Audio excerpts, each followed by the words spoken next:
hour one's wrapping up, guys. We're going to start hour two. Hour two, big conversation coming up on hour two. We're going to get into, if AJ can stick around for a few minutes, the alpha myth shatters. What's next for real men? The alpha male kind of thing is shattering itself all over the internet, and people are talking about it. We're going to talk about it. If AJ can stick around for a few minutes, talk about that. We're going to get into that. And then we have Johnny Murillo joining up as well as the community corner. So guys, here's how it's going to work.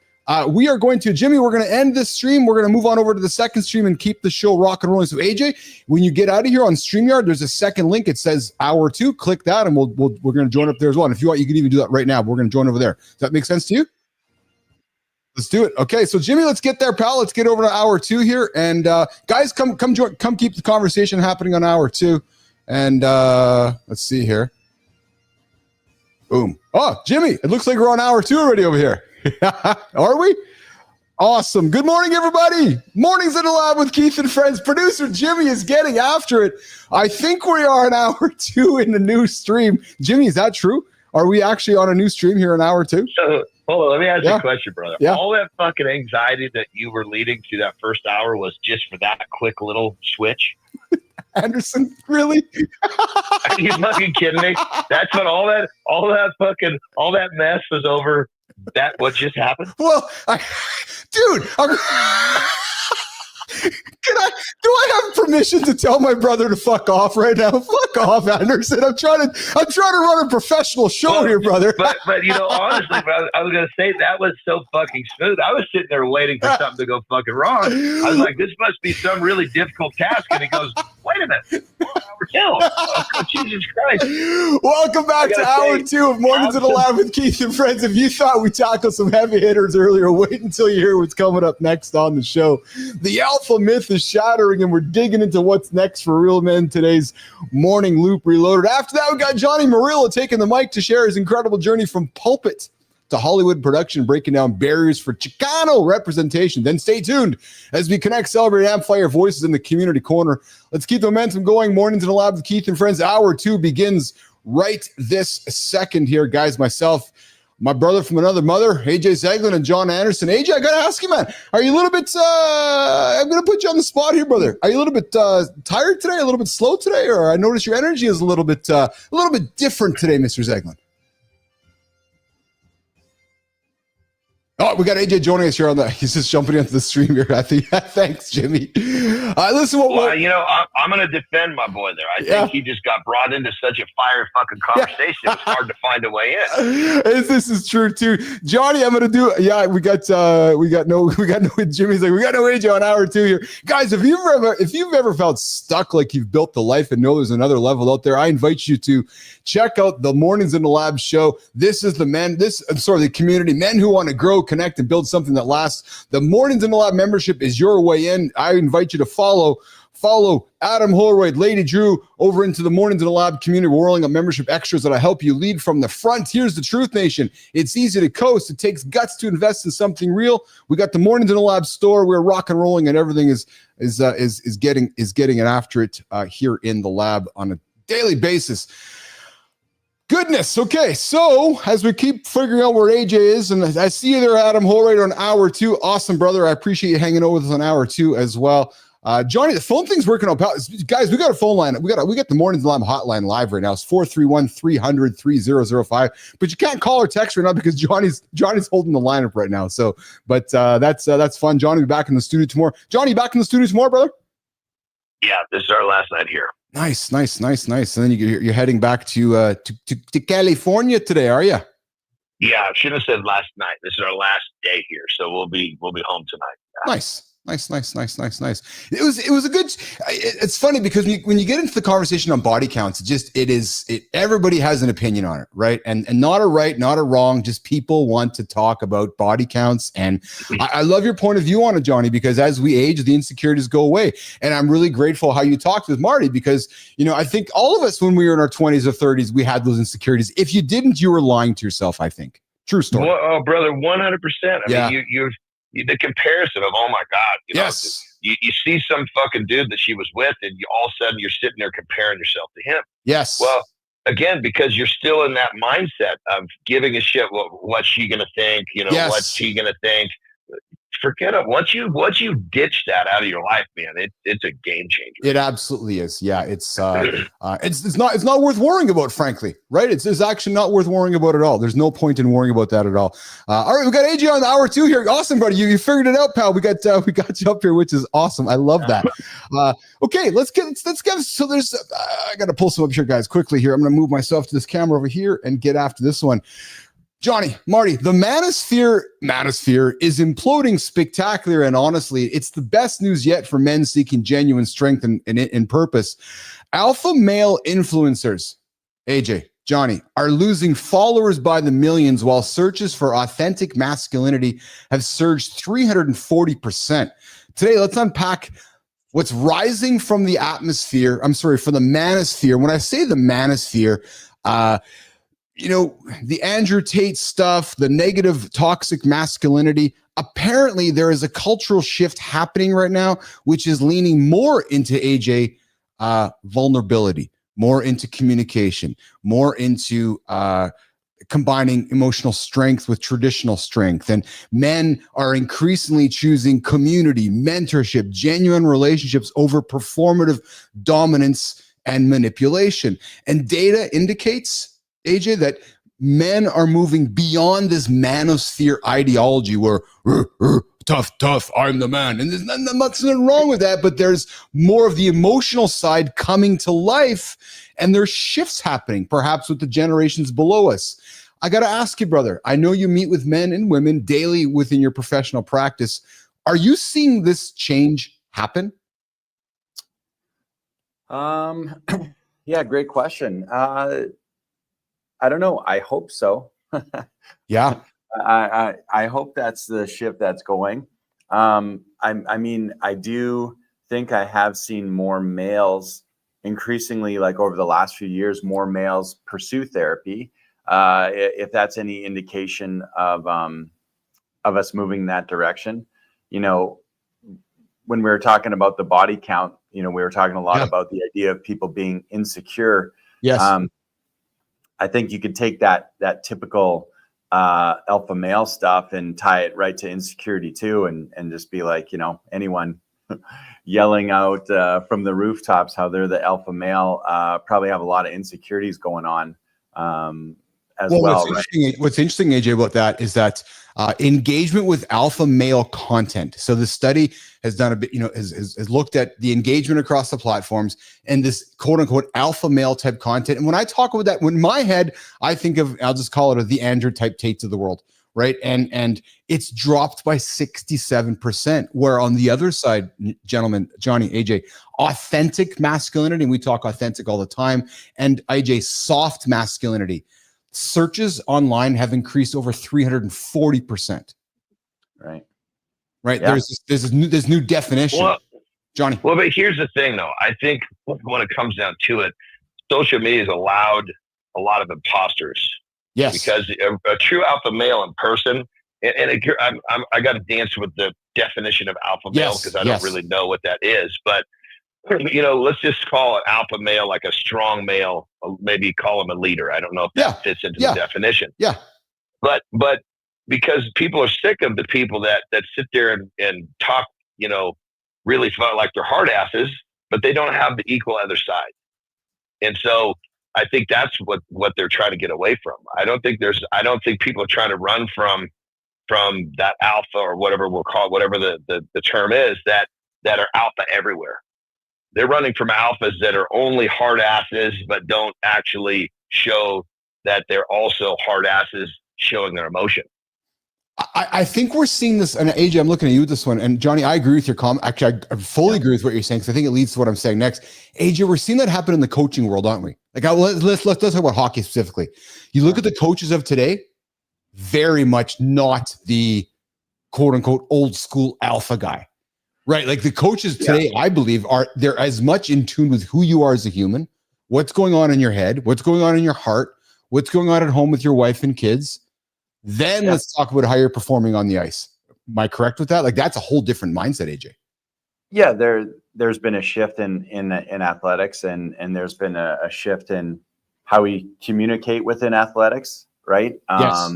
And there used to be very kind of paramilitary way of communicating in athletics, and a hierarchy of in an order within athletics that you would see almost kind of from that military structure, you know, and that's where it kind of originated from, obviously. And yeah, there's definitely been a shift away from that.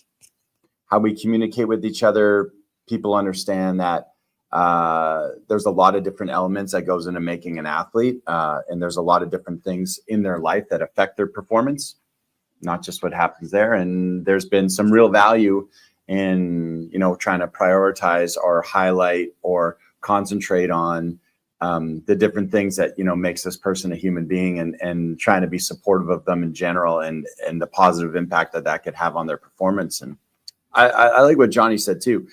You know, you could easily argue that the guys out there claiming that they're an alpha, that they're not actually an alpha male. So, you know, establishing what that definition actually looks like. I would agree with him. I don't think there's a decrease in men that want to be leaders. I don't think there's a decrease in men that want to be strong, that want to be providers, that want to be protectors. I just think that our idea of what that looks like is shifting in a positive direction, right? It's not that less men want to be leaders. It's that men want to lead, and they're starting to realize that maybe that looks different than they thought. And maybe it's not the guy shouting with all the bravado and all the machismo and all the whatever, but maybe it's actually the guy who's out in front, leading through his actions and showing people how to have a balance. Leading, what do you say, AJ? Leading in all areas of life. Yeah, exactly. Right. Exactly. Yeah. And showing that balance, and not just being hyper focused on one little element, and kind of making that their whole personality, but, you know, having this authentic kind of global view and approach to being a man that encapsulates every part of your personality, every part of your relationships. And I think that's probably what we're moving to, right? Which is great.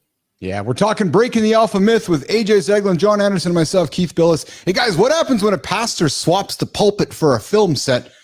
We're going to welcome Johnny. Hey, brother, sorry to interrupt. A perfect transition because I got to jump. You got to jump out of here. Johnny's going to get out of here. We're going to welcome Johnny Murillo in a couple minutes, the man turning Hollywood's lens into authentic Chicano stories. No gang cliches, just real talk and real talent.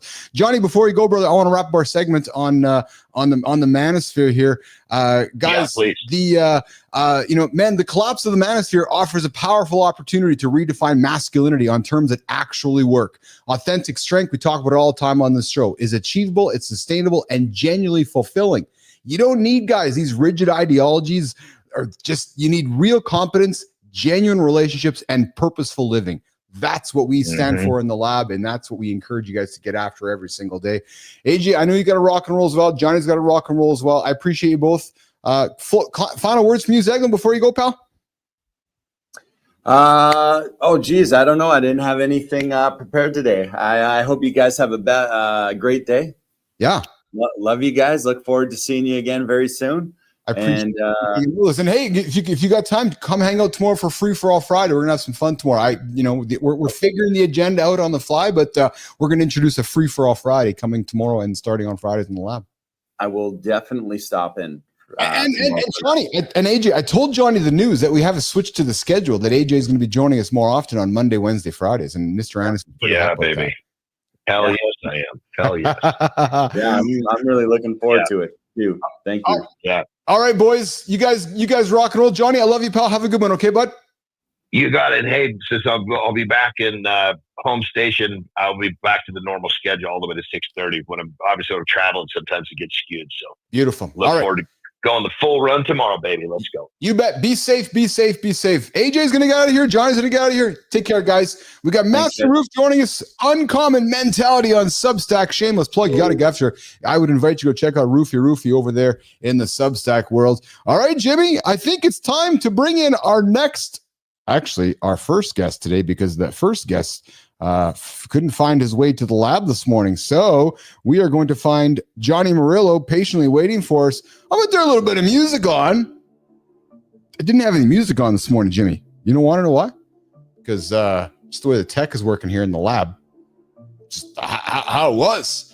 All right. Today, we are joined by Johnny Murillo, the founder of Chicano Hollywood, a groundbreaking platform reshaping the narrative for Chicano creators. From his roots as pastor to leading a media revolution, Johnny's mission is mother and clear. Empower his community and challenge outdated stereotypes. We're going to dive deep into his journey, the birth of Chicano Hollywood, and now he's creating a space where Chicano voices are heard, seen, and celebrated. And it's fun. It's crazy because I'm having some fun with you here this morning on the show, but it's not lost upon me. It's not lost upon me, guys. We're talking about Chicano Hollywood when there's craziness breaking out in the wonderful state of California. The National Guard and the Marines and all that kind of craziness. What the hell, man? I don't know if we need the Marines in our own country. Aren't the Marines supposed to defend our country, not defend our own humans? I'm just kind of curious why we not trying to make the show political. No, not at all. I just don't know why we would have the Marines. I don't know. Just asking the question out loud. But hey, we're not here to talk to the Marines. We're here to talk about Johnny Murillo. Jimmy, let's bring up the man of this hour, Mr. John Murillo. What's going on, brother? Morning, Keith. How are you doing, brother? I'm fantastic. How are you? Where are you joining me from today, pal? I'm from, actually, this particular morning right now, I'm in Northern California. I came up to help my sister move. So she's a resident up here in the north. So actually, we all the brothers came up to help do her move, so like that. But we just came in from LA. That's where we're at. We're based out of Burbank. So yeah, we're there. LA's home. That's what we do. That's what Chicano Hollywood's based out of.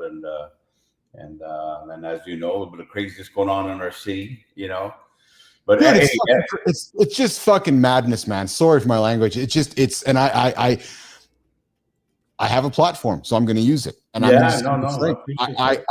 don't. Why the fuck we're bringing the Marines?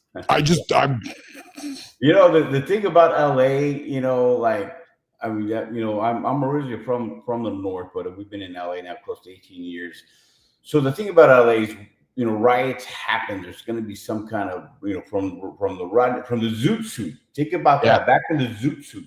Yeah. Riots. I mean, all the way up to you know, the Rodney King. Then actually, when the Vietnam War ended, and we had, you know, not just Chicano veterans coming across, you also had you know, everybody else, and there were riots going on in the barrio again with, you know, what was going on with civil rights and so on. Rodney King, there was riots. Then there was the Black Lives Matter and so on. So now it's sparking up again. So one thing that LA knows how to do is to express, you know, some emotion. So that's what's happening. The difference is right now you have, you know, you got a president that has no problem sending in the Marines, National Guard. You have a city mayor and a governor that, you know, they just, to try to be able to juggle what's happening and make the right decisions with their primary constituency. It was a tough thing for them. So, you know, we were getting text messages from, you know, different city leaders saying, hey, can you help us, you know, calm it down? So, you know, we're kind of letting our people know, look, if you're going to protest, do it peacefully. But what's happening is that there's a lot of these other antagonizers that are getting involved. I mean, you know, there's whether they're getting paid or not. That's what I like about it. That's what I like about it, because listen, I'm all about peaceful protest. I'm all about democracy. I'm all about freedom. I'm all about speaking. What I don't like is the potential antagonization when you got a Marine standing there, or you got a National Guard standing there, and I'm trying to peacefully protest, and maybe, and it's just such a fine fucking line, right? All of a sudden you step over the line, and it just inflames. So I don't know. It's crazy. Listen, but we're here to talk some fun and have some fun, and clearly we can have some great conversation about that as well. But let's leave that for another day, my brother. Johnny Murillo is joining us from Northern California. He has spent over 2 decades, two decades as a pastor before diving into the entertainment industry, bringing a unique perspective to storytelling. And Rufy, if you're listening, I know you are. Get this one, man. A hoodie that sparked a movement. The term Chicano Hollywood began as an on-set joke and materialized when a crew member wore a hoodie emblemized with the phrase "inspiring you, brother," you, Johnny Murillo, to trademark it and build a brand.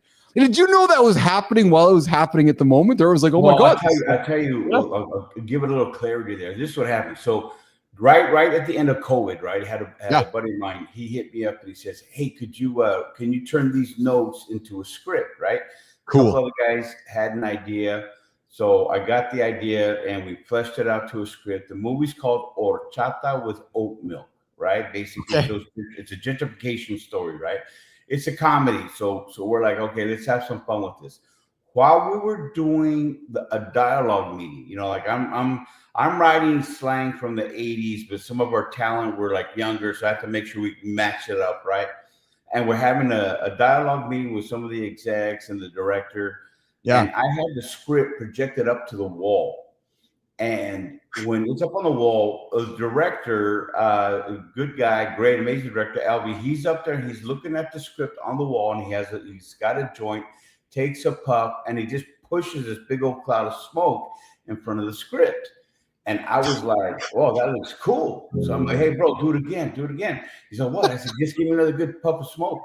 So I made him do it like 6 times until I finally got that shot. And he's like, "Man, I can't do no more." I said, "No." I said, one more, right? So I finally got the shot.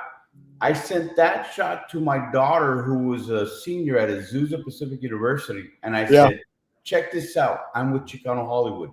That's where the name came from. You had professionals in the entertainment industry, a script on the wall, and a joint, and that's how like, oh, this is Chicano Hollywood. This is us, right? So it was kind of a joke. I love it. And that evolved where we nicknamed that production. I nicknamed that production Chicano Hollywood, and then the makeup lady shows up with a bunch of hoodies, and I said, "Man, there's something here." When I saw that Chicano Hollywood was prominent, and then underneath that, real small, was the name of the movie. So I realized there's something here. There's like an affirmation. And so that day, that was March 11, 2021. And it was on that day that I started the process. I started the trademark. I got the domains, and I launched the socials. And then from there till now, it's just kind of blown up into this movement, and which I love. We're having a lot of fun now, Keith Bilous, Johnny Murillo, Mornings Alive with Keith and Friends, hanging out with my brother from another mother, the founder of Chicano Hollywood. I see your comments, Alex. What's shaking, Alex? Beaching all the way joining me from London. I love you, Beaching. I have lots of love for you, pal. I love when you hang out with us here on the show. And I know Jimmy, I know I'm looking at the wrong camera, so I'm just pointing all over the place here. But Beaching says 100% Keith, 110% Keith, utter madness. It's like the U.S. is punching itself in the face. If you guys joining a little late, myself and Johnny were talking a little bit about the craziness happening in California. And hey, just a reminder, you guys, Johnny, I feel like we maybe grew up in the same area. You talked about the 80s and maybe the Cheech and Chong era. Well, listen, my brother, we launched an old school hotline, 1-431-300-3005. So people can text the show, call the show, voicemail the show, just like old school Howard Stern FM Shock Jock Radio, Johnny. Nice. Love it. Yeah, so there you go, guys. I invite you guys to send us a text, make a call. If you guys got a question, you want to join the conversation, please call me. I might even take the call right now on the line. Johnny, what are the most persistent stereotypes about Chicanos in media, and how is Chicano Hollywood working to dismantle them? Yeah. The most persistent when it comes to the term Chicano is going to be the Cholo gang member, the lowrider, right? That's when it comes to Chicano. When it comes to the Latino, then you got us as the maids, you got us as the landscapers, you got us as the simpletons, or the dumb mechanic kind of thing. So those are the ones. Now, what we're doing, I tell the community, say, look, they are writing us. Now, I just mean whoever wrote, whoever wrote this, right? They are writing us the way they see us. If they were raised by some Latina, maid, or someone like that, or their gardener was a Mexican, when they're writing a script, they got to put in a gardener. They're going to write what they saw. That's how writers write. That's how I write. Right? Yeah. And the same thing happens if they got bullied in especially a lot of these writers come out of Hollywood and so on, or Beverly Hills or whatever. So if they got bullied, or they got jumped by some cholos in out on the street or on the campus, they're going to write gang members as cholos and so on. So those are the stereotypes. Now, what I tell our writers, I tell our people, say, look, we are the architects of the future. The way we write ourselves is going to be the way our future are going to see us. So we have to write ourselves as the president, as business people, as startups. But then I also say, look, I'm not afraid of a good cholo comedy either. I mean, we got one out right now, Chato with Oat Milk. And I say it, as long as we own the narrative, we can control it. What happens is they are the ones that wrote it. And because we don't own it, they're going to write what they're going to write. But we have to control the narrative. Interesting. I gotta lean into that one. Alex, I see your comment, brother. Similar to us Asians in the UK. Good morning, Brophy. I see in the comments. Jason, thanks for hanging out with us here as well. Owning the narrative. Would you say that is similar to how my African American friends have tried to recontrol the narrative around the N-word? Which is totally. We're going to own the word to normalize it, to wipe it out, so that, and only we can use it. And I'm using that with my black friends community. Only we can use it because we're trying to kill the narrative around that. Are you leaning into it the same way, Johnny? We have a lot of similarities. Like there's a lot of an amazing black-led movement within Hollywood. Of course, there's leaders like Tyler Perry and others. Yes. They're doing it, and and I can't say that the N-word is used in their dialogue, but they're controlling the narrative, right? That's what I'm trying to lean into. Is just because you want to own the narrative and take control of it, so somebody else doesn't. It's the same thing. Yeah. That's exactly it. And then especially with the word Chicano, right? Chicano, to some way back in the 60s, was known as a derogatory term. Actually, 40s and 50s, a derogatory term to some. Well, it's funny you say, because I'm 53. I'm a 70s baby. I'm thinking maybe you're similar. So I thought I was maybe raised with Chicano being not a good word. Yeah, no, you're right. You're right. To some, it was not a good word. Now, to me, my grandfather was a farm worker. He was they were in San Jose. They traveled all over, right? They ended up in San Jose. Yeah. There's where we settled, right? And I remember one particular day, my grandfather gave me a patch, and on there it said Chicano Power. Now, he used to do the Cesar Chavez marches and all that. They're all farm workers, right? And he gave me this patch that Chicano Power. And he looked at me, he says, "Hey, we're Chicanos." And, and even though he was from Guerrero, Mexico, he said, "We are Chicanos and we have power." So that put it in my mind that Chicano was a good word. To some people, Chicano is not a good word. So what I'm doing is I'm redeeming that word. So Chicano is power, and we're going to redefine it. I'm calling us kind of like a Chicano 2.0. Yeah. We are the educated ones. We're the professionals. We're the ones, we're in politics now. We're in startups. We're, in tech.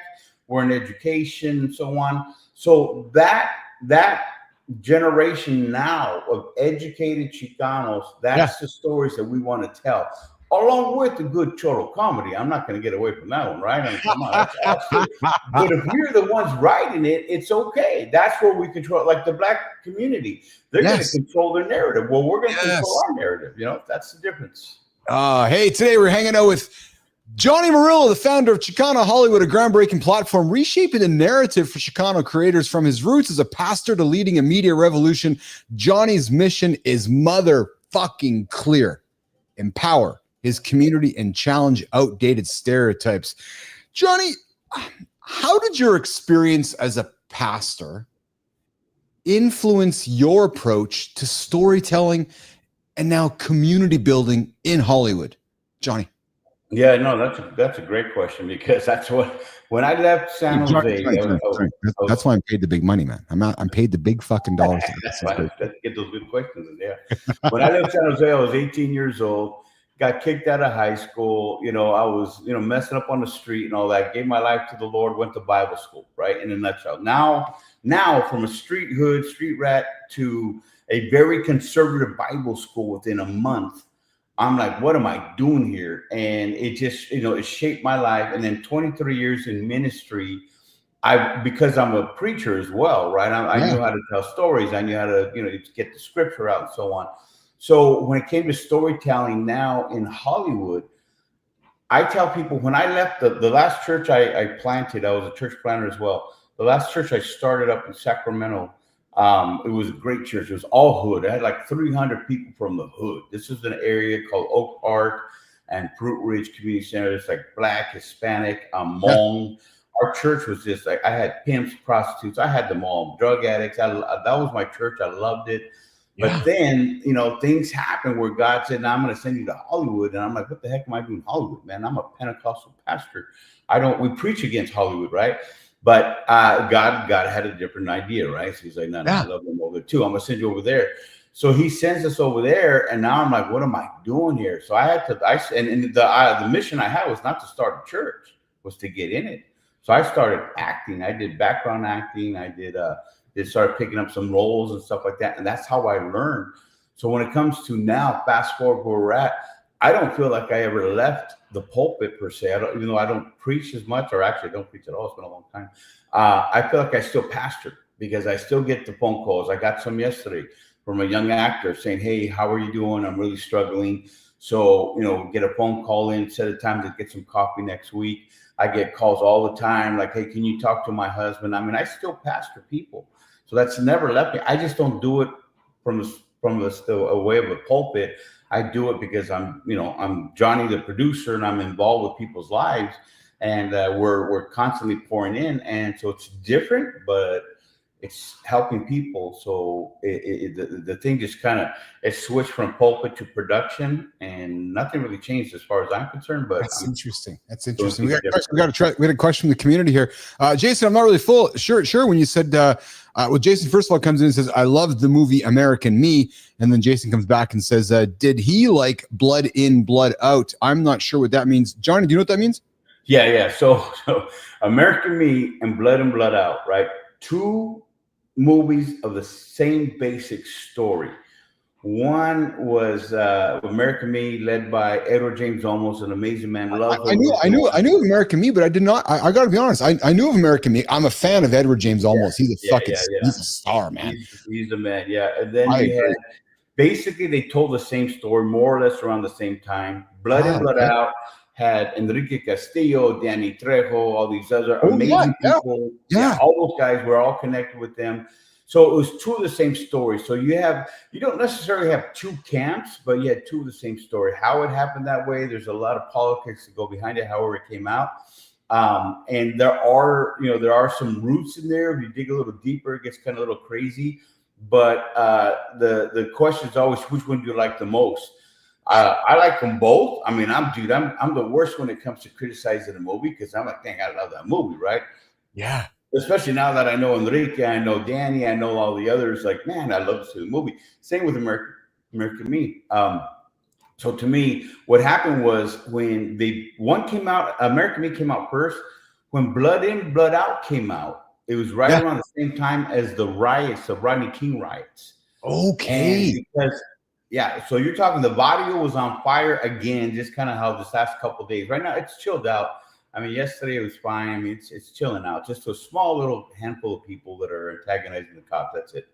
But in the 90s, when Blood In, Blood Out came out, they tabled it. They just said, we're not going to show this, and they put it away. So it never really did a theatrical release. They even changed the name from Blood In, Blood Out to Bound by Honor, and just wanted to get away from the real negative stereotype, because it was a gang movie, prison gang movie, Interesting. So it was basically someone same story, two people telling it. One got a theatrical release because it was before the Rodney King riots. One got tabled. Eventually, though, Blood In, Blood Out has resurfaced again. And I think you can find it online. I wish we have a streaming app. I wish I can get it online, but the licensing fees are too much for me right now. But the movement itself, it's been 30 years, I believe. Yeah, 30 years since these movies came out. So they're enjoying this anniversary tour. A lot of the amazing talent are doing like pop-up shops and signing autographs. So there's kind of like a resurgence of Blood In, Blood Out right now. So to me, both movies are great, and I like both, all lead characters. Yeah, that's it right there. That's awesome. Thanks, Jimmy. Benjamin Bratt. I mean, think about it. That was Benjamin. Man, I got these names. I'm just like Danny Trejo, Benjamin Bratt, almost, and Brophy comes in with almost lucky that he survived that movie being shot and not getting shot. There was some street politics going on with American Me. There's a lot of stuff that happened with American Me. So So it was kind of a not a good thing, but yeah, there's some blood on American Me, but yeah, it was a crazy, still great story. That particular story. I remember there was one scene in there where they're talking about the farmers in the north. They're in the prison. They're talking about the farmers in the north. They call themselves Nuestra Familia. Well, that was when I was a little kid. That was my stepdad, and that was my my tios and all that. They're all caught up in that. So to me, it's like, oh yeah, we were mentioned in the movie. It was a big deal. But again, it was back in the late or early 70s and so on. That's what they were referring to. So I kind of have a little connection there. We're like, oh yeah, they're mentioning my stepdad and my tio. So, We got but that's the story with that. So little street politics got involved and got a little blood on it. So it wasn't a good thing, But two movies, the same story, told different ways, and both, as far as the community is concerned, they love them both. Everybody loves them both, But, love it. Mike McQuillan joining us with a question here. Hey, Johnny, you want my chop? I will admit I don't know what he means by that, but we got Mike McQuillan asking the question about chop there. What year is it? What year is it? See, yeah, that's one thing I say. I tell people, like, there's a cholo culture, right? My older brother was a good cholo. He did his thing on the street. My younger brother was an even better cholo because he became a lifer after that, right? I was in the middle, and I tried it. It wasn't my thing. I wasn't very good at it, but I was a low rider, right? So my first car was a '53 Chevy pickup. I picked it up for $400.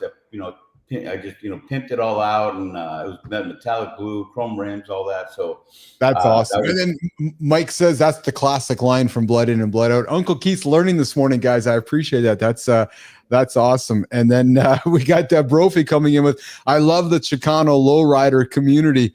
That's awesome. I love your engaging with our guest here, Johnny Murillo, joining us from Northern California, the founder of Chicano Hollywood. So, Johnny, the traditional Hollywood system is, let's just face it, it's going through massive changes, like massive changes. It's being blown up right now.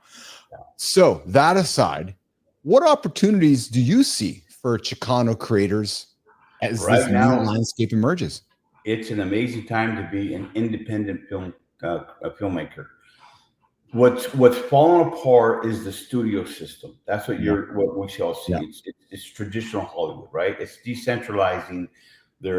Texas has just put out their big tax incentive, so studios are going over there all over the world. They're in the UK. They're all over the place, right? So when it comes to the studio level of filmmaking, that is like down. I think it's like down 30-40%, right? Yeah. But for the independent filmmaker, this is our time to shine. And you even see a lot of A-listers are just starting their own companies. What's happened is you don't need the traditional system anymore. There's a lot of gates that you had to get through to even get anything done. And I recognized that when I first got here.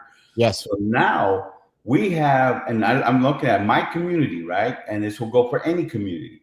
But as Chicanos, we have talented crew, directors, DPs, and so on. We have some of the top.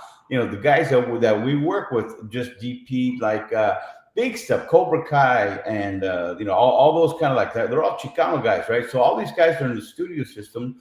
They, they're Chicano guys. They got the skills to get in and do the indie stuff as well. And we have writers, we have directors, we have talent, and all that.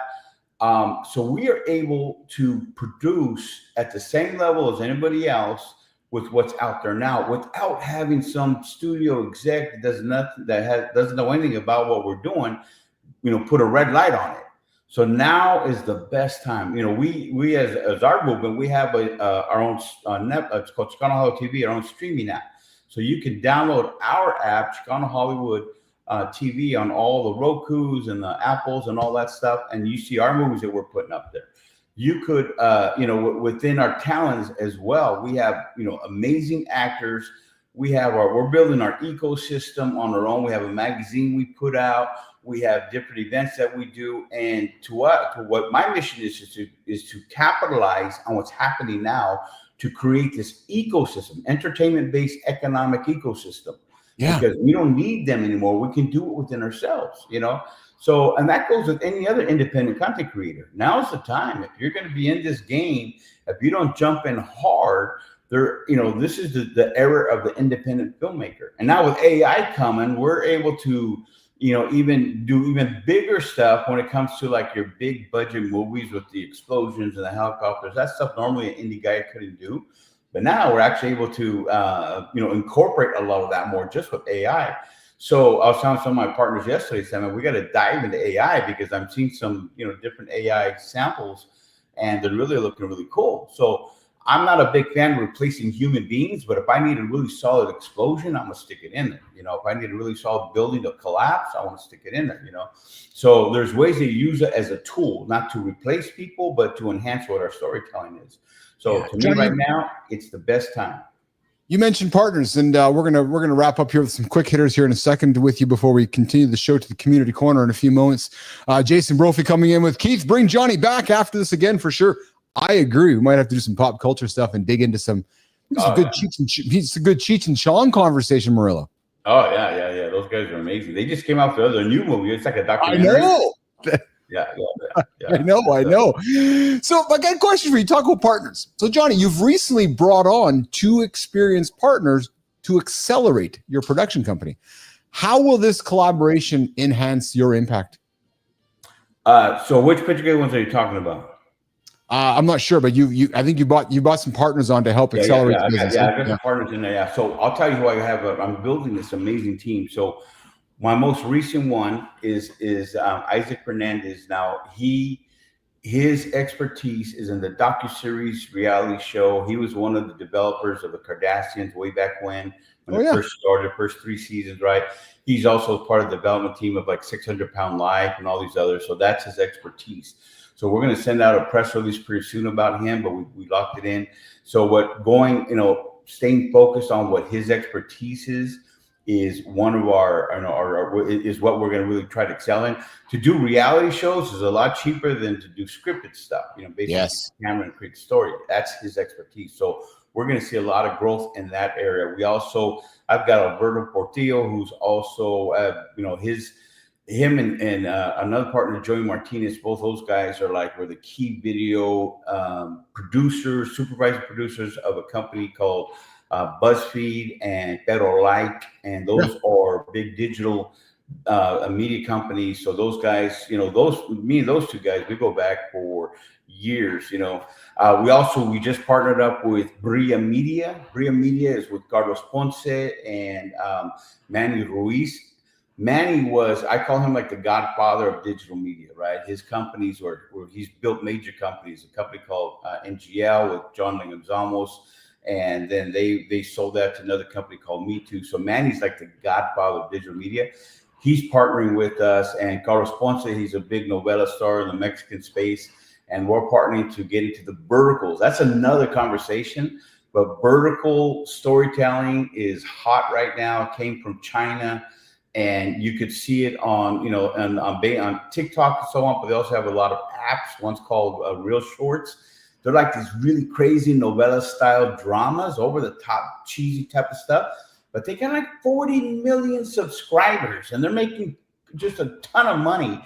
So we're partnering together to get into that space with the Latino voice in it, So we're building those. So I've got some great movement happening the last, couple months that these things are coming together, We have our film festival coming up. Our very first one, we had way over 200 submissions. And now we're trying to piece out together what we're going to show in 4 days.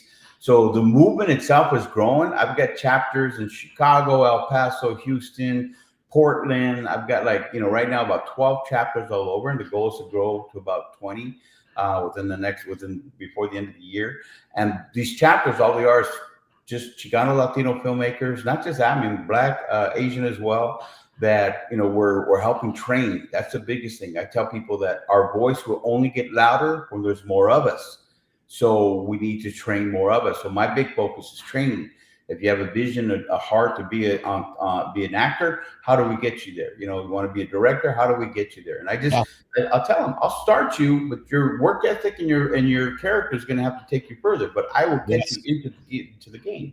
So that's what our mission is. Good morning, B-Drive. Good morning, Bernard Artist joining us in the comments this morning. We're joined by Johnny Murillo, the founder of Chicano Hollywood, groundbreaking platform reshaping the narrative for Chicano creators. We're going to get to some quick hits with Mr. Murillo before we wrap it up with him. Let's get after it. This is great, Keith. I love your vibe, man. This is Haha, that's what we do here, brother. That's what we do here. That's what we do here. Yeah, you do it well. All right. Rapid fire, my brother. Tacos al pastor or a classic PBJ? Oh, dude, I'm tacos, bro. I'm tacos all day long. Carne asada. Yeah. Morning routine, non-negotiable? Non-negotiable. I wake up early and cafecito, a little devotion time, get some sweat out. Yeah, non-negotiable. Is there a show you secretly binge watch, Mr. Murillo? Not intentionally, but my daughter always has Friends on. So yeah. So not intentionally, but Friends. I'm gonna re-ask the question. Brother, what's your guilty fucking pleasure you watch, Mr. Murillo? That I watch? Yeah. Dude, if I get a chance, I'm watching action, but I never get a chance. I got my wife and my daughter, and they're watching their stuff. So dude, I have to stay late at the night just to watch action. Yeah, dude, I want action. Yeah. Most inspiring Chicano artist. Inspiring Chicano artist. I'm gonna say Danny Trejo. Only because yeah. And it's not just because of his acting, but what he does in the community. He is so involved in the community. He gives back so much. All the other guys do too, but just first spot on like that, it's like Danny. Danny's the guy. He's really authentic. You know what? I've never done this before, but would you come back and bring Trejo with you? Not that I don't want to talk to you, but I've been coming to Trejo, man. Yeah. I can't promise that because they have a real tight schedule, but I'm gonna actually hoping to meet with them next week. So I'm a fan of his, man. He makes such great work. I'm a fan of his. When I see a Danny Trejo movie, I'm like, I gotta fucking watch that because he's awesome. Yeah, man. His team, his agent, man, she's intense. She gets him. She's got them all. Good stuff. Yes. Yeah. Meet with them next week. But I've met one before. We've interviewed him. We did a big National Guard outreach when the fires were going on at the beginning of the year. We did a big National Guard thing, and he came out and talked to the guys and the girls as well. And he, he was really. Oh, I would love, and even Edward James, man, that'd be awesome too. But he's amazing. He's amazing. I love when he took his run on NYPD Blue there a long time ago. I love when he was I think he won some Emmys for that. I think he won some Emmys for that actually. Yeah, and Miami Vice too. I mean, I love that show, and Miami Vice, that was my show. So if I could binge watch anything, it would be that one. Johnny, if you could collaborate with any filmmaker, artist, host of a great morning show like Keith Bilous, who would it be? Johnny Murillo. To do the it'd be great to do this huge project, right? We have some ideas that we want to do, but I would think it'd be cool to tag up with either with Tarantino or Robert Rodriguez. Robert Rodriguez, he knows the voice and so on. Yeah. So just because he knows the voice, it'd be cool to do a big action, kind of like his Desperado when he first came in. Yeah. We have ideas about the Mexican Revolution. And to really make that big, I think Robert Rodriguez would be the wish list. But I haven't met him yet. I don't know him that well at all, actually. So, hey Nation, I don't. Nation, we're going to bring Murillo back and have him bring all of his buddies with him. So we're going to bring on Almos and Trejo and Rodriguez, and we're just going to have a big old. We're going to have a Chicano. We're going to have a Chicano fest led by my brother from another mother, Johnny Murillo, this morning. Johnny, my final question for you, brother, before I let you go on with your day. You've been so grateful with your time. If you could write a letter to your younger self at the start of your pastoral career, knowing, Johnny, that you'd end up in Hollywood, what would you say? I would tell my younger self, bro, don't take life so serious. Just enjoy the journey. Enjoy the journey. This is my younger self before I got into ministry. So I would just, like any other young leader, you want to change the whole world all of a sudden, and you miss the day by day. So I'm really trying to focus on enjoying the day by day. That's what I would tell. Now, if it was my way younger self in my teenage years, bro, don't be dropping acid. You're going to be messing with that stuff the rest of your life. Don't do that. That's what I would do. Oh, Johnny, I've thoroughly enjoyed. You know what? I've thoroughly enjoyed your time here. I'm thinking, Jimmy. I'm thinking that Andersen and Murillo would have a good time here. So I think we got to bring Murillo back to meet our brother from another mother, John Andersen, into the lab here. Johnny, where can folks connect with you, find you, meet you, engage with you, and so forth? Here's your time to plug Johnny Murillo and all the work you do. Yeah, you want to connect me? The easiest way is go to Instagram. Follow me on Chicano Hollywood on Instagram, TikTok. Primarily, my daughter runs TikTok. I run Instagram, and you can just send me a message. I'll get it because I'm the one that's on the most. And if you want to connect with me, so just go to Chicano Hollywood on IG. You can email me too, info@chicanohollywood.com. And I don't stay invisible. I'm there. Like, people hit me up all the time. Like, even before we came on now, I'm getting texts at 5 a.m. I'm like, who the heck is texting me at 5 a.m? It wasn't you. So it was a gamer from San Diego that's like, I have this idea. What if we do Chicano gaming? I'm like, and I'm like, at 5 a.m, bro, you're telling me? You must be maybe go to bed or something. But yeah. So that's how IG be the best place, because I'm the one that answers those messages. Awesome. But did you have some fun with me this morning? Oh, bro, I did. You got up early for me, so I'm grateful for that. Thank you so much. Thanks for hanging out with me and my community this morning. I'm looking forward to engaging with you. I believe we have some coffee on the calendar later today. I'm looking forward to doing that and connecting with you and getting to know you off the show. Johnny, I'm grateful. Thank you for all you're doing for the Chicano community. Thank you for educating me about the Chicano community. And brother, I always say this to everybody, you're now part of the Mornings in the Lab alumni. So you're welcome back here anytime, my friend. So this is fun, bro. I love this. This is fun. Thank you. You're working on something, you're plugging something, you got stuff to announce, or you want to create some content for the world, please come knock on my door. We'll do some more stuff together, okay? Awesome, brother. Gracias, man. Gracias. Thank you so much. All right, Jimmy, let's get him out of here. Let's keep it rolling. Mornings in the Lab with Keith and friends. It's time. You guys hear the sound? It's time for the Community Corner,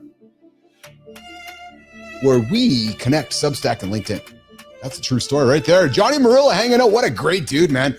We're going to connect LinkedIn and Substack on the Mornings in the Lab platform that happens right here every single day. And here's a question for you guys. What if the secret to daily morning motivation and men's health isn't about being the alpha, but about real talk, small rituals, and bold pivots? Let's jump into some of the stories that'll shake up your morning mindset and get you fired up for the day. Oh, I know it will. I know it will. Let's start with this one. Let's start over on Substack, Jimmy. You ever feel like you're just drifting, overstimulated, underslept, and running on autopilot? Well, Ayushi Thakar from Milk and Cookies serves up a relatable list of micro habits that help her hit reset when life gets fuzzy. We're talking about changing clothes just to feel human, journaling to hear your own voice again, digital detoxes, cooking, and even sitting in your car doing absolutely nothing. Sometimes the most powerful daily morning motivation comes from the softest, smallest rituals. So guys, I ask you this. What's your go-to move when you're feeling lost in the noise? All right, keeping it going over on Substack. Number 2, when becoming a dad bruises your ego. Andrew Boyaga gets brutally honest about how fatherhood rewired his brain, his writing, and his sense of fulfillment. He says, forget being the main character. Parenthood means you're suddenly the supporting cast, and the plot twists that come fast and furious. Letting go of control and ego open up new levels of motivation and meaning for Andrew. He's found more joy in his kids' tiny victories than any external validation or career win. So for all those dads and soon-to-be dads out there, how has fatherhood changed your morning routine and mindset? And how are you dealing with being the supporting cast? All right, Jim, let's move the attention over to LinkedIn. How to win the morning, even if you wake up like a zombie. Robert Andersen Jr. just didn't roll out of bed feeling like a champion. No, baby. But he still managed to set the tone for the day with a few intentional moves. He made his bed. He meditated. He knocked out a 10-minute fitness routine and sent positive messages to old friends. His message? Intention is everything. Whether it's health, mindset, or just building momentum, your daily actions define your value and your purpose. So nation, I ask you, what's your win this morning? What's your morning move? Let me hear it. Drop it in the comments. I know your morning move, Bernard. It's prayer and gratitude. I see you out there, Bernard. I appreciate you. A lot of gratitude coming towards you. Let's keep it going. Let's keep it going. John Boitnott writes how James Hilton had the dream corporate job, jet seeking, big deals, big paychecks. But it all felt empty, so he took a wild leap. He ditched the corporate world and built a fitness business focused on people over 50. The journey was messy. Mental health struggles, financial uncertainty, and a total lifestyle reboot. But fitness became his anchor, and now Jim's gym is transforming lives, helping clients conquer chronic pain and rediscover confidence. Who else in our community has that made that bold pivot?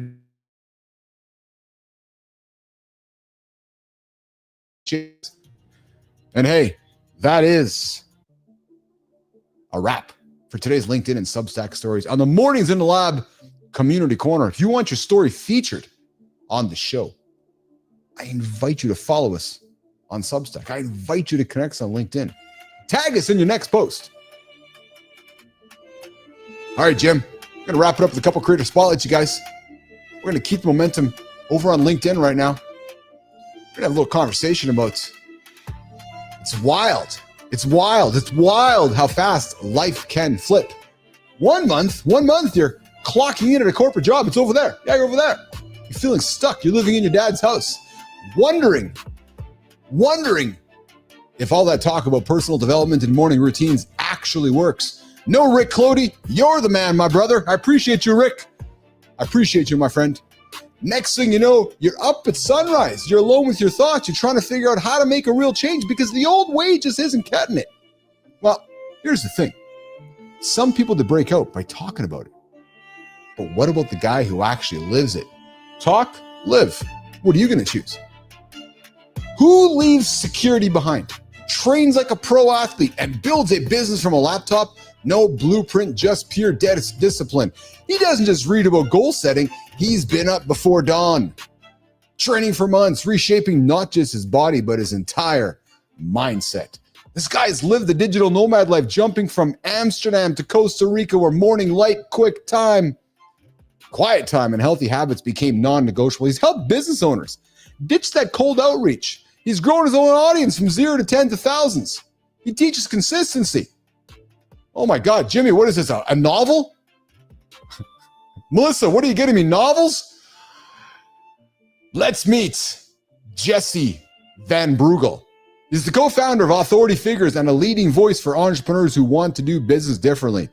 Jesse, we would like to have you on the show. We got to shorten these up, guys.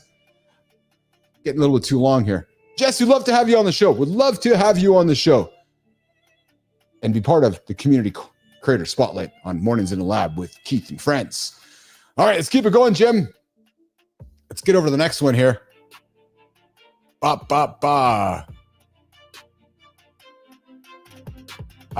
just looking for it here, guys. Give me a quick second here. There it is right there. All right, we're going to keep it going on Substack. We're going to move the attention over to our next one, and that sounds a little bit like this. Ever chase the next win? Thinking the next milestone will finally make you feel like you've made it, only to wonder why it still doesn't feel right. Now imagine someone who spent years doing just that, building companies, building big teams, raising millions, outwardly crushing it. This guy founded 3 companies, scaled one into the nation's largest high school sports platform, raised over 20 million and built teams of more than 100. This morning, Mornings in the Lab with Keith and friends is going to introduce you to Ryan Vaughn, the founder of Inside Out Leadership, executive coach, writer, and the man helping entrepreneurs build from the inside out. He's now coached over 100 founders with a combined market cap of $4 billion, blending business with mindfulness so leaders can actually enjoy what they've built.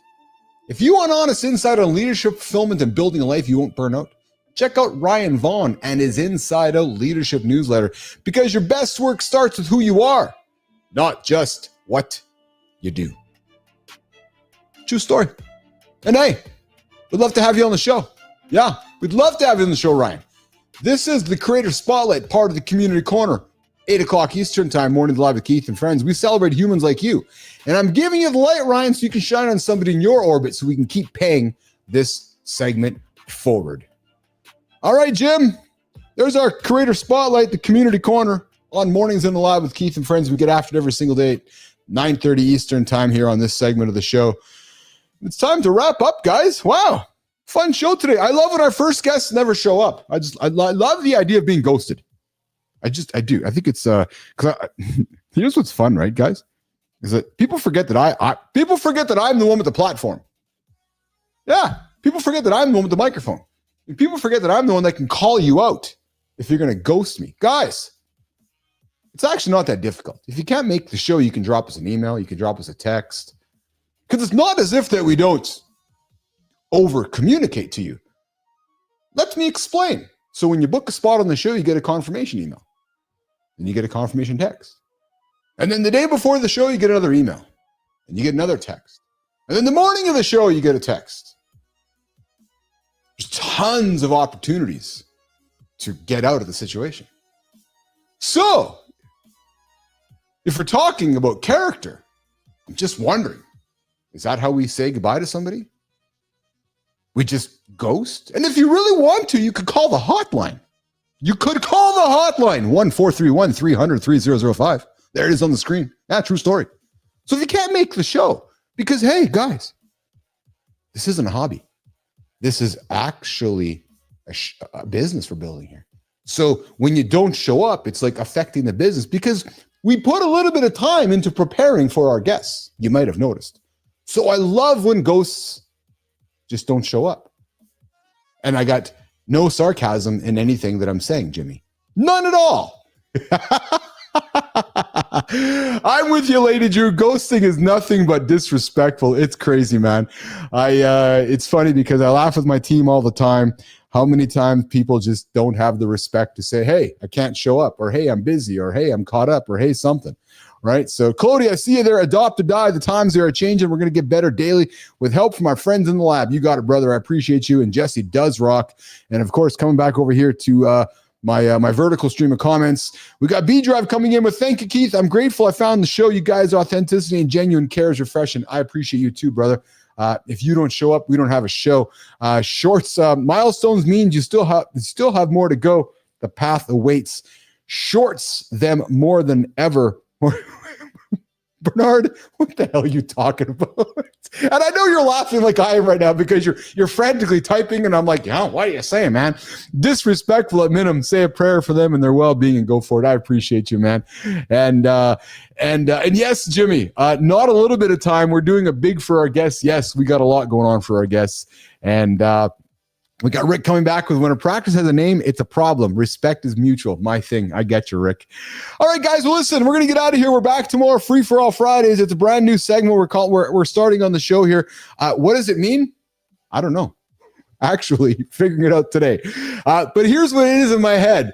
I'm going to put a bunch of topics on the table. I'm going to put them into the parking lot. And then I'm inviting you guys to join the show tomorrow. Come in early. We're going to have an open conversation. We're going to throw a bunch of topics out there and see where it takes us. Free for all Friday. No guests tomorrow except you. And here's how it's going to work. If you're a member of the community, Lady Drew, Adam Holroyd, you guys can get a spot at the table. You guys can just show right on up. We're going to invite you guys into the lab first. True story. So if you guys want to get up and get onto the show, all it's going to cost you is $3 a month. So it's going to cost you $36, or it'll cost you $20 a month, which is a couple $100. What does it mean for you? You get to be part of the paid community, and it is not about lining Bilous's pockets. Clody, you know that, man. It's about investing into the growth of our show. How can it not be amazing with our handsome chief at the helm? It's exactly it. And Free for All Friday is coming up tomorrow. That is exactly it. Mornings in the Lab with Keith and Friends. 8 o'clock Eastern time, Free for All Friday. I hope Marty's. I'm gonna text Marty. I know Marty's busy with some life stuff, but I hope he's gonna show up here tomorrow. Lady Drew, I know you're gonna be here tomorrow. Bernard, if you can get up and get after it, I invite you to join us early on the show tomorrow. Good time, I know you'll be here. Holroyd, I know you'll be here. Rick, come join us on the show tomorrow for Free for All Friday. Mike McQuillan, you come join us on the show for Free for All Friday. The phone lines are gonna be open. The text lines are open. Man, I just feel like I'm running a big media company over here today. Come and get after it. Let's freaking go, baby. Rick Clody, you get the last word. Jimmy, get me the hell out of here. Mornings in the lab, 8 o'clock, LinkedIn, YouTube, and X. We'll see you guys tomorrow. All right, I'll see you tomorrow, guys. Ciao.